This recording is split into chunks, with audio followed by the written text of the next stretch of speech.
Bonjour à tous, je m'appelle Marie-Charlotte Renaud, j'ai 29 ans et je suis professeure de FLE, français langue étrangère, au Mexique, à Mexicali.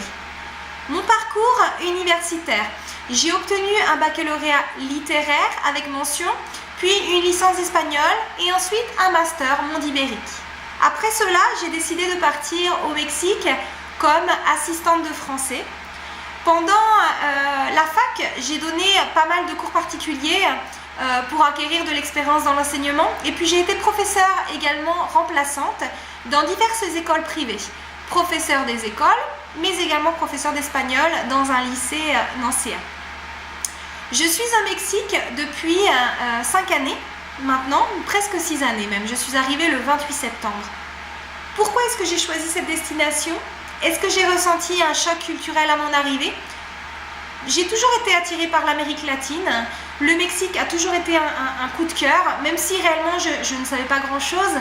Je connaissais simplement le Mexique à travers ses peintres, à travers sa littérature, à travers sa culture en général. Et je suis une grande passionnée d'histoire. J'étais intéressée, attirée par la civilisation mexicaine. Est-ce que j'ai réussi à m'adapter à la culture ? Je n'ai pas eu de grosses difficultés à m'adapter parce que je m'adapte facilement à toute situation. Cependant, la plus grosse difficulté a été pour moi de me faire des amis au début parce que j'étais assez méfiante. Les Mexicains sont très chaleureux, très chaleureux.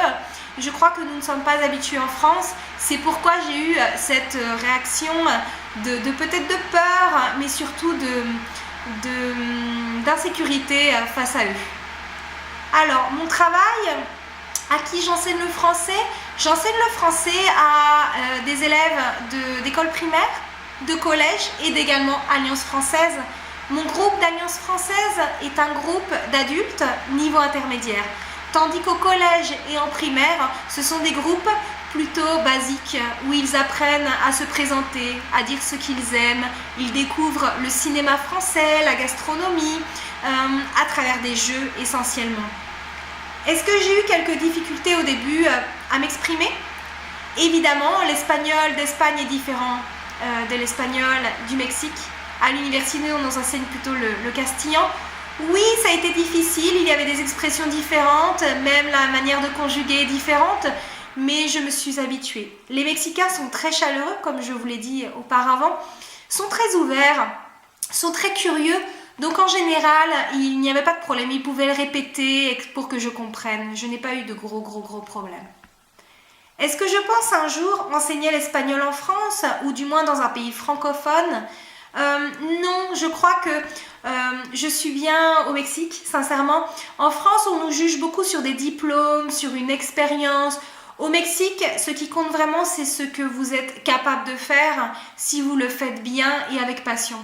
Par exemple, on peut vous mettre à l'épreuve et si on voit que vous avez confiance en vous, que vous savez faire les choses, que vous avez de la culture, réellement, on vous fait confiance. Il y a, je crois, plus de possibilités d'évoluer au Mexique, même si évidemment c'est moins payé au Mexique, mais il y a quand même plus de possibilités. Vous pouvez passer d'une filière à une autre, vous pouvez collectionner entre guillemets les filières.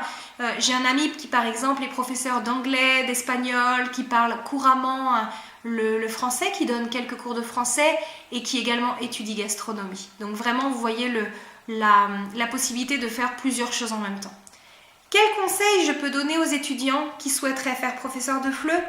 Alors vraiment il faut être vraiment ouvert d'esprit, savoir s'adapter au pays. Évidemment, ça va dépendre du pays, mais il faut vraiment, avant de partir, avoir conscience de la culture.